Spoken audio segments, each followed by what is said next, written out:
Welcome, man. Welcome back to the channel. What's going on out there? Today, Thursday. Yes. What y'all doing, man? What is popping? What's going on? I gotta maintain my streak twice a week. For now, until 2025.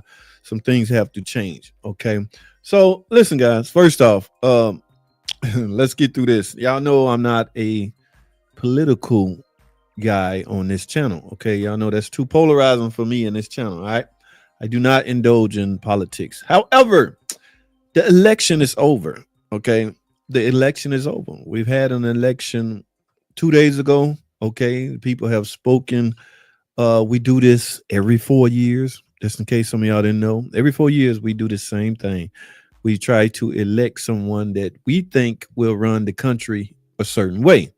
That has happened. All right. Now, 2 days later, Thursday, there's still a lot of boohooing. There's still a lot of celebration. Okay. Listen, if your candidate won, kudos to you. If your candidate lost, there's always 2028. Okay. Yeah, it's as simple as that. It's one of those things. Okay. So you got to move on, guys. You got to, move on. Okay. Like I say, kudos to you if your candidate won. If not, it's 2028.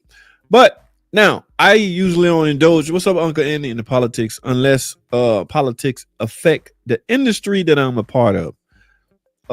And it do have a huge effect on the automotive. For instance, the current or the newly elected presidents, where do EV stand? Okay, we all knew that, he wasn't big on that. So as it relates to me personally, I have a lot of training coming up. Now that we see there's a change, that might be all. Okay, nobody knows, guys.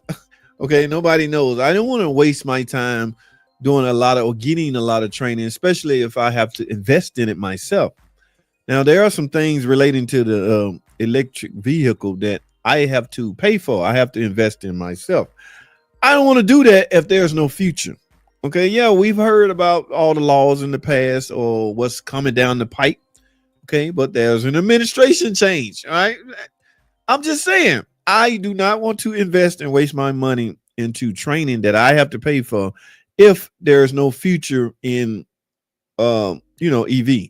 So all we can do is wait and see. That's all I'm gonna do. That's all I can do. Okay. But again, I gotta hold off on my plans until I find out what the hell everybody's thinking. Okay.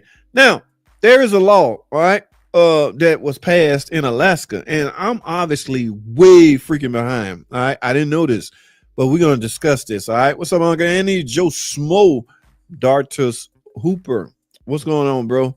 Let's talk about this. I don't know if any of you guys mechanics, especially dealer mechanics. All right, first things to build a sustainable.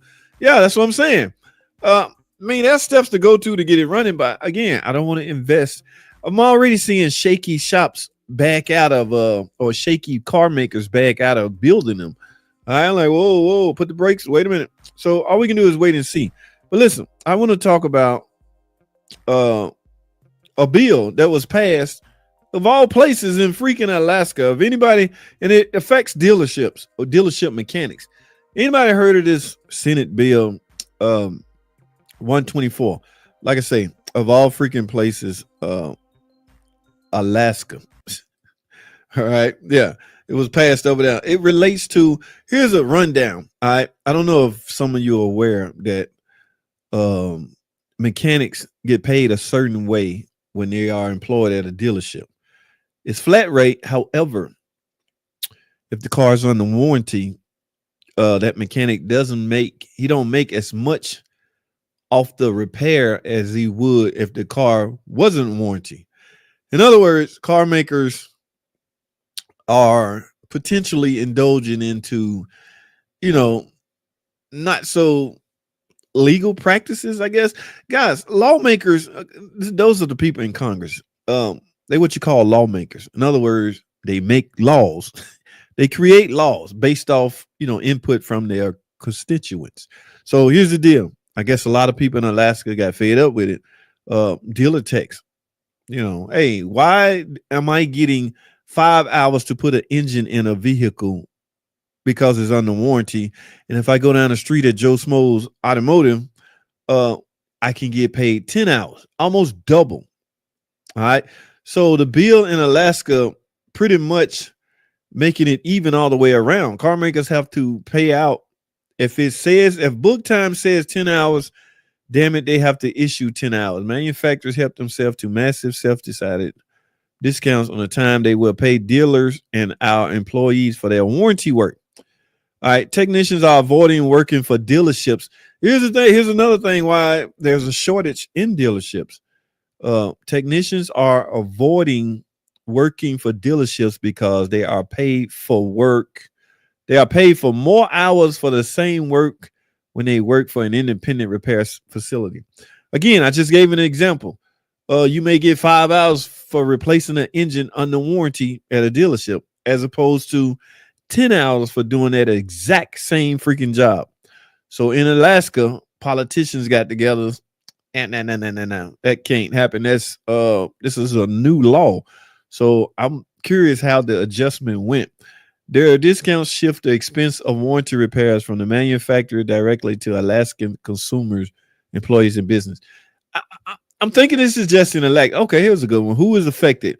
Automotive manufacturers take these discounts out of the hands of Alaskan employees and the Alaska economy to unfairly pad their bottom line. Is that what this was considered? Is that what they're doing?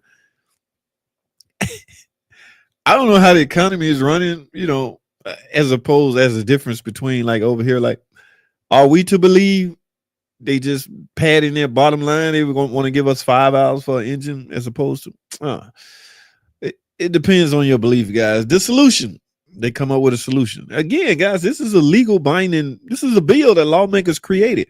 I just explained to you what lawmakers do, or Congress, people in Congress do. They create laws. They make laws. Run that word backwards. They are lawmakers. Okay. The solution, this bill will require manufacturers to pay the same number of hours for a repair that a customer would be charged for non-warranty work by using an industry-wide time guide. Chilton, maybe, Mitchell, rather than their discounted tab guides. Okay, so there's a different time guides as it relates to warranty, as it relates to CP. This bill would provide protection to Alaskans by requiring manufacturers to pay equal compensation to technicians for doing warranty work versus non-warranty customer work. One more. This bill would create a level playing field for the Alaska consumer by preventing the manufacturer from inflating the cost of repairs on consumers by discounting time from dealers and our service employee. Like I say, the bottom line is mechanics want to get paid the same if they would, if they went to Joe Schmo's shop. Okay. Hey, that's a real dude. That's a real name. I just made that up, but that's a real guy name. What's up, Joe Schmo? So, Joe, if I come work for you, bro, you got to pay me 10 hours, put an engine in. I mean, why should I get paid 5 hours at a warranty? Yeah. So, will that ever make it to other areas of the country? Will this bill, what's the name of the bill again? I saw a decent one on Google right here. Will this bill ever make it to, different other parts of the country? Some of the intended beneficiary of these laws include dealerships that pay flat rate technicians more than the reimbursement rate. Flat rate technicians who are often paid fewer hours for warranty repairs. Customers who could potentially receive rush repair work. And that's what you would get. That's what you tend to get when a mechanic doing your job under warranty. Okay, he's at a different mindset. Just so y'all know, we think totally different when we know the repair we're about to do is warranty. Okay, it's not that we're gonna half-ass the job or anything like that. It's just that, because at the end of the day, it's still when you're done, the car got to be fixed. So you only hurting yourself if you do a crappy job just because you're being paid warranty. Now, the way around that is to be efficient, at what you do. If you're a mechanic and you fast and you good, yeah, it shouldn't take, nearly as long. But working under warranty, by the way, guys, has its advantages. I'll be the first to tell you that. Okay. I do not mind building a transmission under warranty. Well, I did not. They stopped. We don't hardly do that anymore. I did not mind doing transmissions under warranty. Yes, it paid lower, but you can somehow have a sense level mind. All right. And I'm not talking about from a standpoint of you don't care if you misdiagnose it. But some techs operate like that. I don't care if I'm wrong. It's warranty. That's not what I'm going with this. What I'm trying to say is you might not get that extra care. And why should the customer suffer? Right. That's why a bill like this is needed. Leave the mechanic under the same mindset he under if he was getting paid CP time. All right. If he getting paid warranty time, which is lower, he may tend to rush. He may tend to forget something. He may intentionally feel obligated to not do something. Okay, so yeah, take that stress off the mechanics, man. That ain't cool. That ain't cool at all. That's all I wanted to cover, man. I hope this bill move around, okay, and make it to other parts of the freaking other parts of the country. What's the name of it again? Senate Bill 144 relating to time allowance for warranty work. Alaska Auto Dealers Association. Are there any other places that have these type dealers? I heard it's making its round though. So if you in a particular state, just hold off. All right. Just hang in there, bro. What's up? What's up, Dortes Hooper? First things to build it. Yeah. Are you talking about the EV? Look, man, I just need some heads up. I just need a heads up. All right. And I'm talking soon. It's training first of the year. Well, that's when the new administration is sworn in. Maybe he'll tell us something by what is it, January 6th? Maybe the 7th, I'll know something. If he get in and say EV is out. All right. There are some people that hoping, that's wishing for that. There's some people so in love with the V8 Hemi, the Hemi engine. They like rooting there. Oh my goodness. If we can just get somebody in there that hate EV.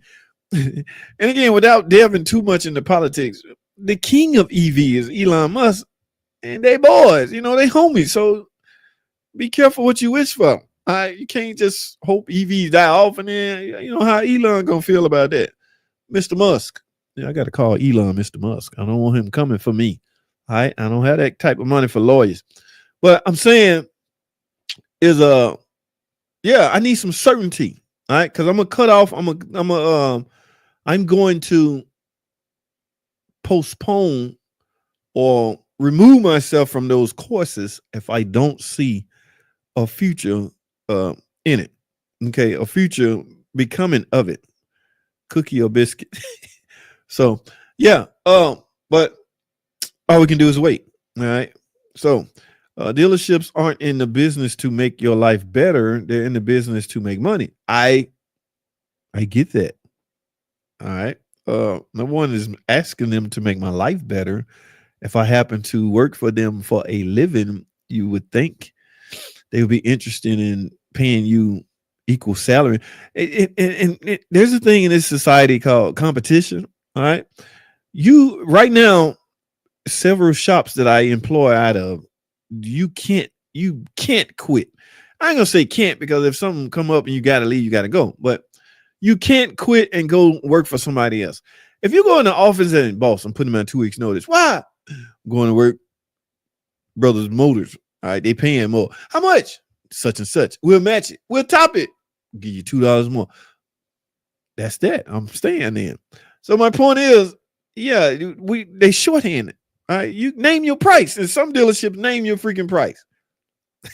I'm dead ass serious. It would take some drastic for you to get fired right now if you was employed at some of these dealerships. And on top of that, it's not real busy, but they just want to hang on to what they got just in case, I guess. I don't know. But bro, I'm not asking, we're not asking shops to make our life better, just our paycheck better. Uncle Andy, what happened, bro? I was reading about Stellantis want to break off you some cars from main brand because they want to bring back V8. But they get taxed in Europe for it because it can't pass the emission. That V8, man, they did so much to get that thing to meet emissions. Man, they added so much variable valve timing. That was a regular as cam and block design engine. We'll be here all day discussing that, but they had to do so much to that engine to keep it emissions ready to what it passed. First thing is to build. Okay, U.S. made. You need a flux capacitor on a low truck. Okay, they need to make a law that requires auto repair shop employers pay their flat rate techs for every task they perform. No pay, no work is required of the employee and no repercussion. Interesting, Gary. I never heard it worded like that. Okay. What's up, Evelyn Rodriguez? How are you? Okay, Andy. Time guides should be uniform. Cash repair versus warranty. That's where most techs hope in this. Now, it'll probably be after my lifetime. I mean, I got a good 10 years left in the shop. I mean, I'm not a young cat. I'm not an old cat. But don't get it twisted, though. I ain't no killer, but don't push me. Listen, so I'm gonna hang around for another 10 years. I know I feel great, guys. You know, I'm healthy, eat right, I exercise, all of that. So, and I love what I do. That's the key right there. You gotta, in order for you to keep doing something, you gotta actually enjoy it. I like freaking replacing rock arms and camshafts, and I like what I do. Can't y'all tell by some of the videos, man? Yeah, man, I love what I do. Easy money, but I agree with you, Uncle Andy. One for sure. What's up, 69 Dark Man? How you doing, bro? As an independent, we get paid every hour because the companies we use will reimburse us and supply a new part. Okay. Joe Smo, interesting take you have on it. Warranty work means you're working on a newer car with less problems. So you're saying that's why the pay is less. But again, I could be working on a 2020 Caravan, putting an engine in that's under warranty. It's not no newer than that same 2020 model van could be a Pep Boys getting the engine put in it. That Pep Boys mechanic that's putting that engine in is making more money off that vehicle than I am because I'm working on a vehicle that's under warranty. So the newness, is that a word? I've been jacking up words lately. Owner and crap like y'all be giving me hell, boy. It be slips, guys. Give me a break. Sometimes it just I was frustrated. My helper this. Listen, yes, the newness, there we go again, of the car is not really the issue, okay? No matter how new it is, we want equal pay. But like I say, that's probably down the line, all right? I want some biscuits, Turner. What's up, man? I think dealership mechanics should be paid more. It's all of that's got dependent on you and your mouth. Closed mouth don't get fed, bro. If you ain't bad enough to walk in the office and say, look, boss, I demand $4-5 more. Especially after your shop or the shop you employed at, labor rate went up. Yeah, a lot of shops jacking their labor rate up. Y'all think $200 an hour is a lot.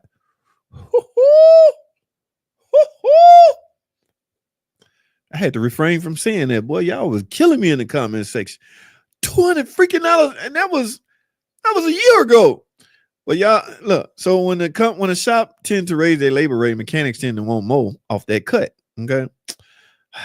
Okay, January 20. That's when he sworn in. I thought it was the 6th.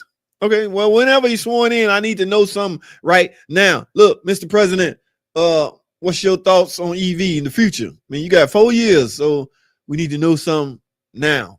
Like, are you gonna push that or not? Because I got a lot of training tied up in your decision. All right. Yes, you won. You the man. Hey, man, I got to refrain from talking about that, but he's like, that was like a mini wave. Listen, I just need clarification. That's all.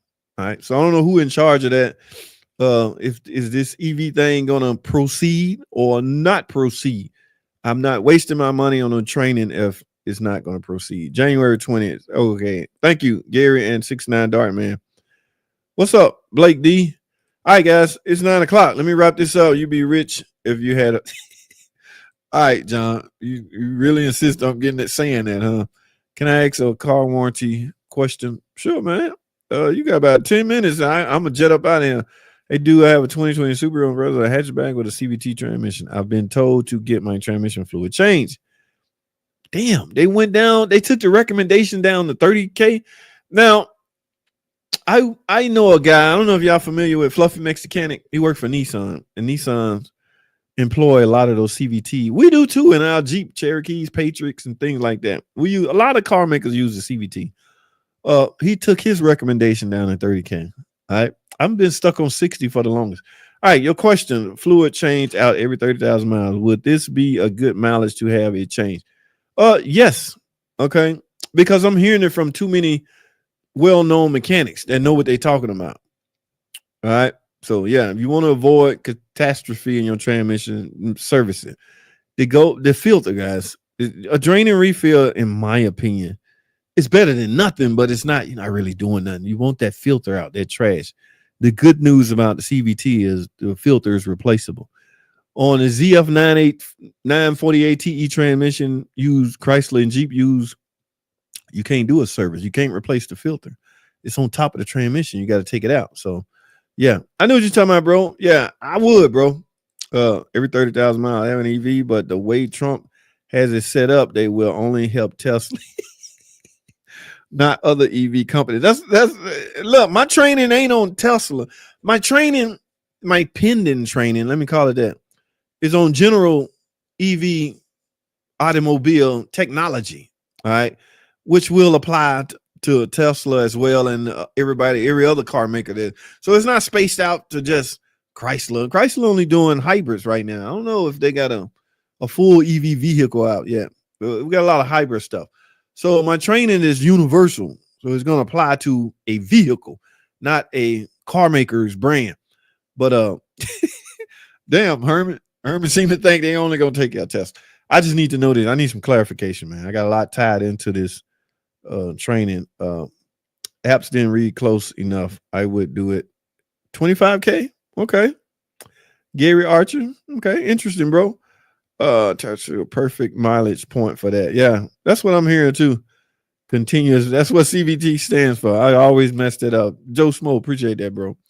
CVTs die from heat. Keeping the fluid fresh will defiantly extend its life, and also being gentle on it. No hot rodding and no.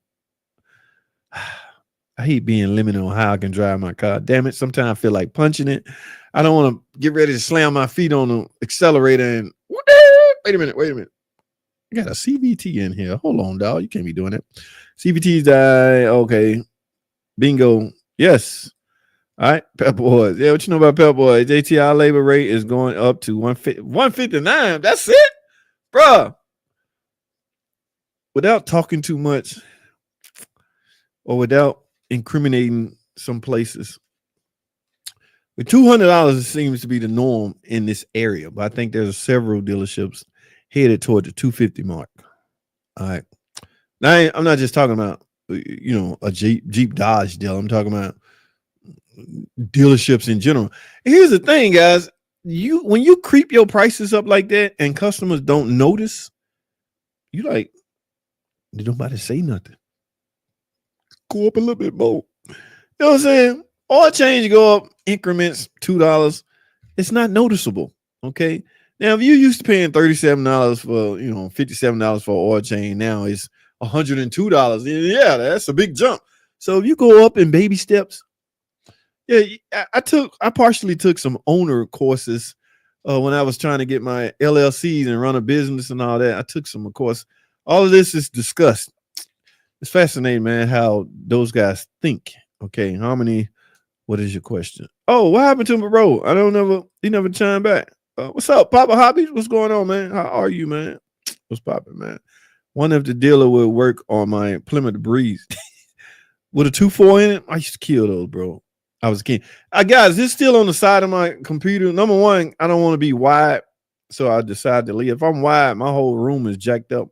Y'all see that? I got stuff everywhere. I got to clean up, so I'm gonna leave it because y'all be nosing and be asking me stuff. I'm gonna leave that. What we was talking about earlier is this Senate bill. Papa Hobby, Alaska Senate in Alaska passed a bill that requires car dealerships to pay mechanics the same rate as other shops would, customer pay. So if I put an engine in under warranty, it's not 5 hours anymore.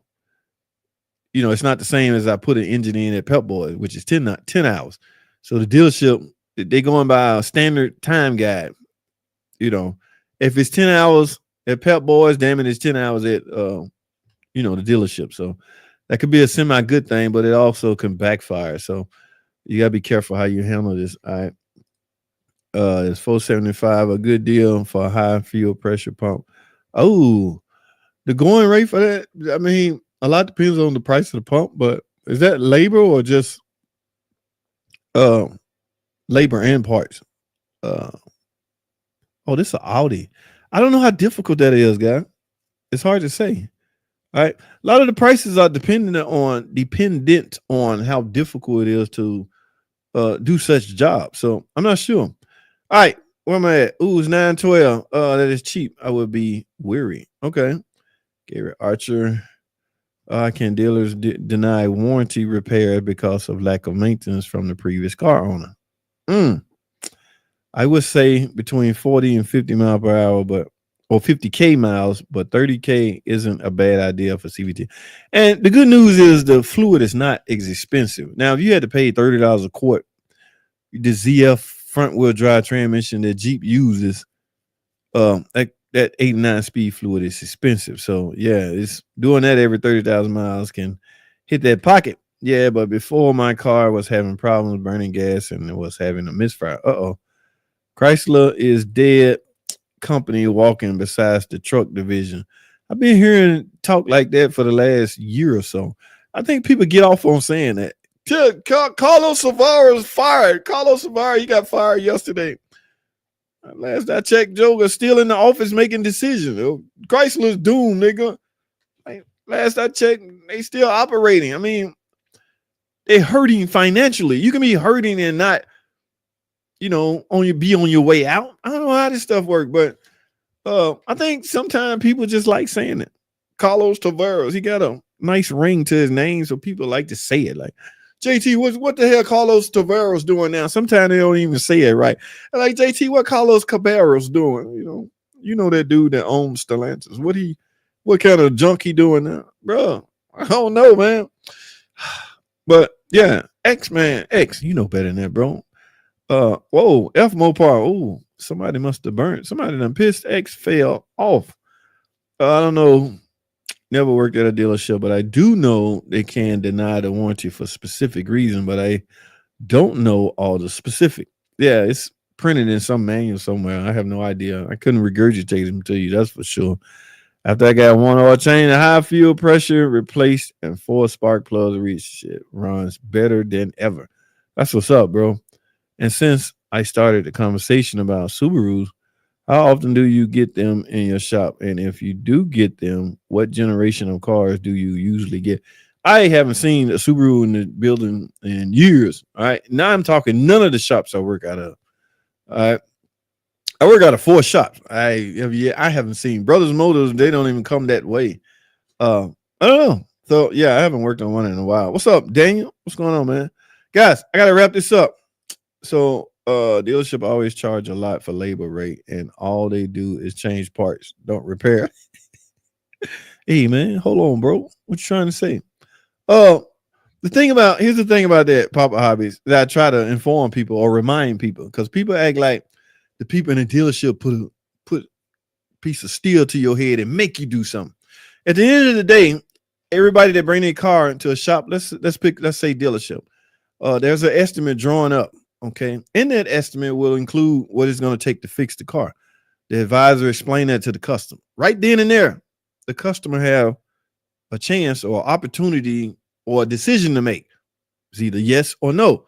So it's hard to argue your point, Papa Hobby, if people, okay, go ahead and fix it. You know what I'm saying? Yes, the price may seem high to you or me because we're mechanics. We cheap as mechanics. We don't want to pay for nothing. All right. I don't want to pay for I haven't paid for an oil change in over 2 decades because I've been in a shop for 2 decades. I better find 5 quarts of brand new oil around. I'm not one of those specific oil users. Whatever oil in a shop, if it's good enough, especially a dealership, if the oil is good enough that we putting in these brand new car, it's got to be good enough for my PT Cruiser. I'm not picky like that, is what I'm trying to say. So when I've heard the horror stories and the name callings about dealerships. There's nothing but a dealership. Yeah, but at the end of the day, everybody has an option to proceed or don't proceed. Charge a lot for labor rate, and all they do is change. But there's no more major repairs going on. Not just a dealership, any shop. I put that video out the other day about head gaskets, how we not doing them no more.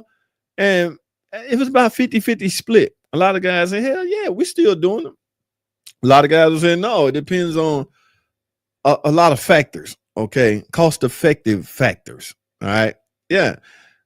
And a lot of shops just simply said, no, the cylinder heads are too soft now, too soft, the engine is made out of crap. So stop trying to bring back to life a crap engine. If that sucker overheat and warp and melt, ain't nobody sending it to no machine shop to get flat. No, like we totally done with that.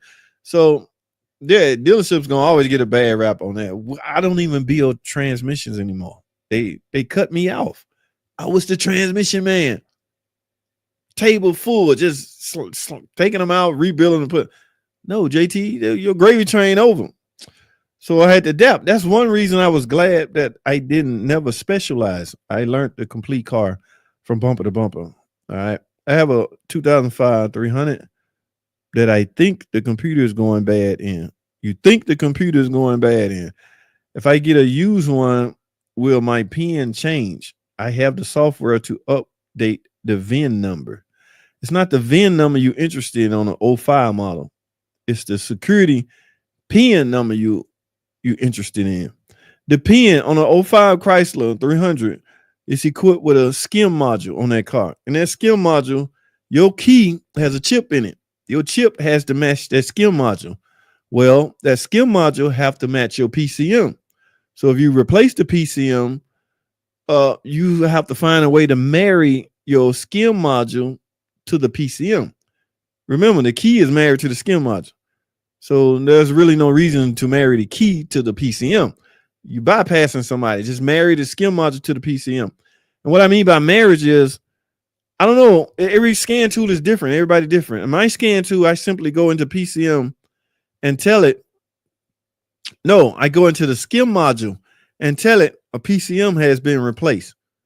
The SCIM go, oh, really? Yeah, I noticed that. I don't recognize that. Who the hell is that? It's a new used PCM, man. I had to get it. The other one was acting up, so I had to get another. Well, I don't know that guy. You gonna marry us or what? Yeah, I'm gonna marry. I got the SCIM code right here. So you go in there and tell the SCIM module that a PCM was just replaced. It's gonna take that after you verify the SCIM module. It's gonna take that module, not so much to burn it into the PCM, but it's gonna technically, I don't know if it's rewrite, but it's gonna write that number in the PCM. Now those two are married. Now you can start and go. Okay, that's why I call hell trying to convince people. Yes, you can use a used PCM. There's some things you have to do. You don't necessarily have to buy a new one. But now that those aftermarket PCMs have come down in price, it's not worth it anymore. Like people, you can buy them already pre-programmed and all that stuff. So to each his own. But even JT says that Mopar has it set up so most can't do a lot of programming. Yeah. That's what I'm saying. And a lot depend on the scan tool being used. I haven't worked with any other scan tool besides technically a dealer scan tool. So I have the capabilities to do everything. That's why when I'm asked that, I have to be careful with what I'm saying, because everything I'm basing it off of is, the scan tool that I use. It could be different from your. What's up, Garage Monkey? What? Where you get that from? Probably blah blah. The shop mostly cares about the deal they get for the oil. Garage Monkey, yeah, he has to extend the live stream at least an hour for each person. Get out of here, man. I'm out. I gotta get ready to go, guys. I'm at the bottom anyway. Hey, X, appreciate you jumping on, man. I ain't seen you in a minute. Even JT. Okay, thank you. So, guys, that's all I have, man. I appreciate y'all tuning in, man. All right, I gotta go.